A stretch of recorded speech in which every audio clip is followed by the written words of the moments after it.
In my last blog, I spoke to you about championing your child through solving conflict with the school.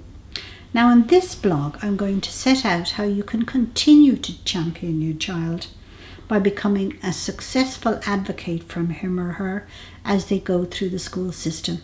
So the 3 things you really need to know.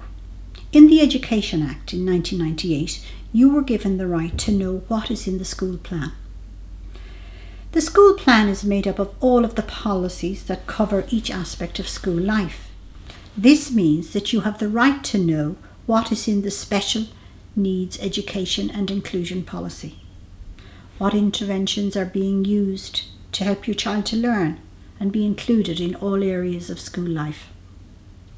In the classroom, you have the right to know what strategies are being used to help your child access learning. In other words, are his learning styles understood and catered for? This is called differentiation, and it is a very important part of curricular planning for teachers all over the country. And finally, if your child has a psychological assessment report, it is your right to ask for a summarised version of this that is put in easy, everyday language. For example, if the report talks about perceptual reasoning, you can ask, what exactly is that?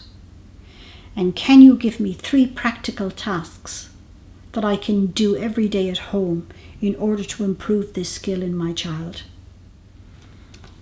Let's stop for a moment and think about the parent-teacher relationship. The teacher is in loco parentis. This means that you are in fact delegating your job to her, the part of your job that has to do with educating your child. You are in fact equal partners in your child's education, but you both do different things.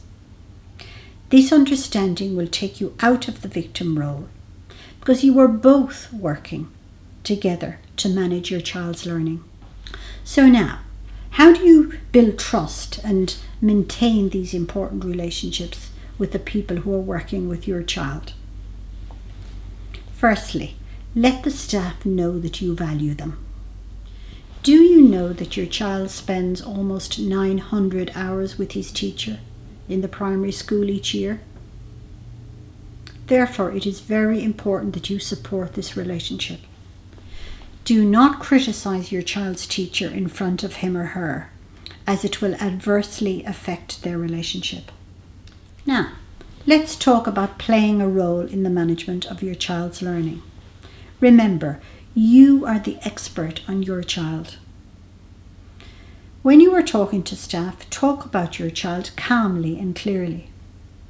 Don't delegate all of his learning to the school.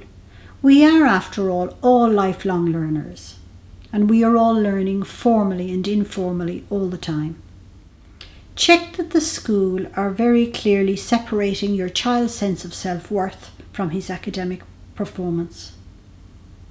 Ensure that you know what your child's strengths are and inquire about how these are being recognised and developed within the school day. So, in summary, while it is important to be mindful of your role as an educational partner with the staff in the school, the most important focus for you is building and maintaining good relationships with the staff who work with your child.